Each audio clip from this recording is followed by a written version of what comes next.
తులారాశి వారికి గోచార పరిస్థితులన్నీ మిశ్రమంగా ఉంటే ఈ గ్రహణ గోచారం వల్ల అత్యంత శుభదాయకమైనటువంటి ఫలితాలే కనబడుతూ ఉన్నాయి.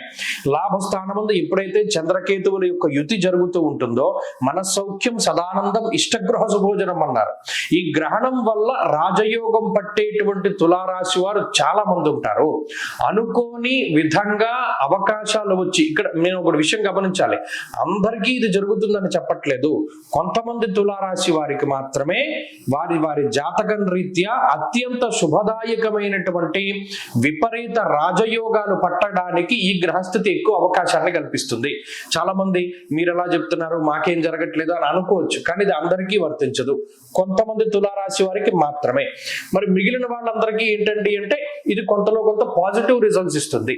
అంటే కొంత సంతోషంగా కాలాన్ని గడపడానికి, మానసికమైనటువంటి ప్రశాంతతని పొందడానికి, ఉద్యోగపరంగా వ్యాపార పరంగా ఎదుగుదలని సాధించడానికి, అలాగే మీకు నచ్చినటువంటి విషయాలని ఫలానాది నాకు నచ్చింది అని మీరు బహిర్గతం చేయడానికి, మీ కుటుంబ సభ్యులతోటి కానీ, మీ ఉద్యోగంలో కానీ, వ్యాపారంలో కానీ చాలా స్వేచ్ఛగా ఉండడానికి, మీ యొక్క భావాల్ని వ్యక్తీకరించడానికి, అలాగే ఆర్థిక స్వేచ్ఛకి, మానసిక స్వేచ్ఛకి, వీటన్నిటికీ అవకాశం ఉంటుంది.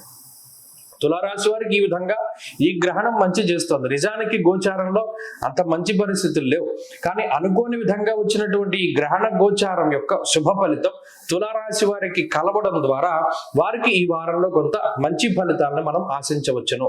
అలాగే ఈ వారంలో ఉండేటువంటి ఆర్థిక విషయాలు, కుటుంబ సంబంధమైన విషయాలు, ఉద్యోగ విషయాలు, వ్యాపార విషయాలు అన్ని కూడా కొంత సానుకూలంగా ముందుకు సాగడానికి, గత వారాల్లో ఏదైనా ప్రతిబంధకాలు ఉంటే, గత వారాల్లో మిమ్మల్ని విభేదించేటువంటి వారు ఎవరైనా ఉంటే వారందరూ కూడా మరలా తిరిగి మిత్రులుగా మీతో మారి ఆ సఖ్యతని పొందడానికి, శత్రుత్వం తగ్గడానికి కూడా ఈ గ్రహస్థితి ఉపయోగపడుతుంది.